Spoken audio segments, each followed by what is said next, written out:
গাজায় রক্ত ঝরবে আরও। নেতানিয়াহুর মুখে ভয়ঙ্কর ঘোষণা, পূর্ণ শক্তিতে হামলা আসছে। বিশ্বজুড়ে উদ্বেগ, আতঙ্ক আর প্রশ্ন, এবার কি ধ্বংস হবে মানবতা? এই ভিডিওতে জানুন পুরো ঘটনা এখনই। ইসরায়েলের প্রধানমন্ত্রী বেনিয়ামিন নেতানিয়াহু সরাসরি জানিয়ে দিয়েছেন এই যুদ্ধ থামবে না, কোনোভাবেই না।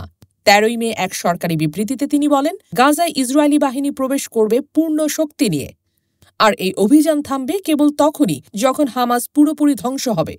নেতানিয়াহু আরও এক ধাপ এগিয়ে বলেন, আমরা এমন দেশ খুঁজছি যারা গাজার মানুষদের নিয়ে যাবে, অর্থাৎ গাজার মানুষদের জন্য আসছে আরেক বিপর্যয়।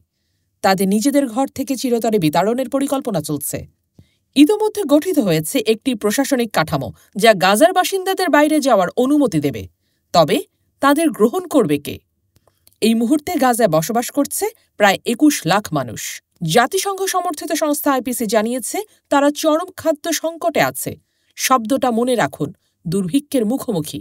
ত্রাণ প্রবেশ করতে পারছে না, অবরোধ চলছে অব্যাহতভাবে। 2024 সালের অক্টোবর থেকে পরিস্থিতি আরও খারাপের দিকে, দেখা দিচ্ছে এক ভয়াবহ মানবিক বিপর্যয়। গাজায় একসময় যুদ্ধবিরতি এসেছিল, কিন্তু শান্তির সে ছায়াও আজ নেই। মার্চের পর থেকে ইসরায়েল আবারও বন্ধ করে দিয়েছে মানবিক সহায়তা। মানুষের মৌলিক অধিকার, খাদ্য, চিকিৎসা, নিরাপত্তা, আশ্রয় সবকিছু আজ কেবল এক অলীক স্বপ্ন। মানবাধিকার সংস্থাগুলো বলছে, নেতানিয়াহুর এই পদক্ষেপ মানবিক সংকট নয়, এ যেন ধীরে ধীরে চালানো মানবতা বিরোধী যুদ্ধ।